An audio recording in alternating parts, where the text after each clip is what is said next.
1 Samuel capítulo 13. Guerra entre os israelitas e os filisteus. Saul havia reinado em Israel durante 1 ano. No segundo ano do seu reinado sobre o povo, escolheu 3.000 homens de Israel. 2.000 estavam com Saul em Miquimás e na região montanhosa de Betel, e 1.000 estavam com Jonatas em Gibeá de Benjamim. Saul despediu o resto do povo, cada um para sua casa.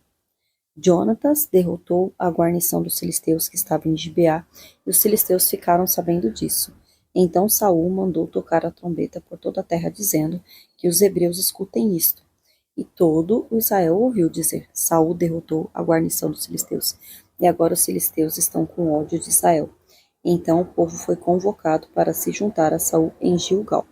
Os filisteus se reuniram para lutar contra Israel com 30.000 carros de guerra, 6.000 cavaleiros e o povo em multidão, como a areia que está na praia do mar.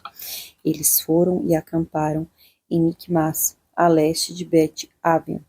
Quando os homens de Israel viram que estavam em apuros, porque o povo estava angustiado, se esconderam em cavernas e em buracos, entre rochas, em túmulos e cisternas. Também alguns dos hebreus passaram o Jordão e foram para a terra de Gade e Gileade. E o povo que permaneceu com Saul, estando este ainda em Gilgal, se encheu de temor.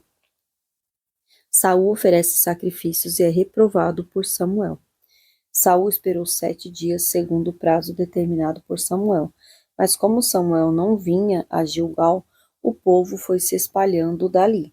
Então Saul disse: Tragam-me aqui o holocausto e as ofertas pacíficas, e ofereceu o holocausto. Mal tinha ele acabado de oferecer o holocausto, eis que chegou Samuel. Saul saiu ao encontro dele para o saudar. Samuel perguntou: O que foi que você fez? Saul respondeu: Vendo que o povo ia se espalhando daqui, que você não vinha no prazo combinado, e que os filisteus já tinham se ajuntado em Micmas, eu disse comigo: Agora os filisteus irão contra mim em Gilgal, e ainda não busquei a face do Senhor. Assim, forçado pelas circunstâncias, ofereci holocaustos.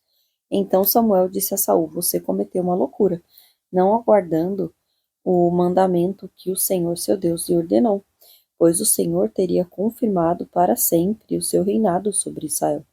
Mas agora o seu reinado não subsistirá.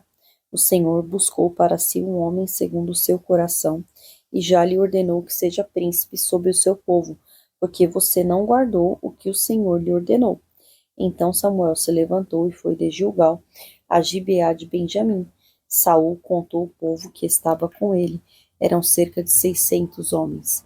Saul, seu filho Jonatã, e o povo que estava com eles ficaram em Geba de Benjamim, enquanto os filisteus estavam acampados em Miquimás. Os saqueadores saíram do campo dos filisteus em 3 tropas. Uma delas tomou o caminho de Ofra, a terra de Sual. A outra tomou o caminho de Bet-Oron e a terceira o caminho de onde se avista o vale de Zeboim, na direção do deserto. Ora, em toda a terra de Israel não havia um único ferreiro, porque os filisteus tinham dito para que os hebreus não façam espadas nem lanças.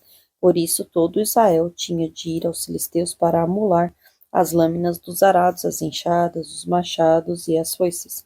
Os filisteus cobravam dos israelitas 8 gramas de prata para amolar os fios das lâminas e das enxadas, e 4 gramas de prata para amolar machados e aguilhadas. Por isso, no dia da batalha não se achou nem espada nem lança na mão de nenhum do povo que estava com Saul e com Jonatas.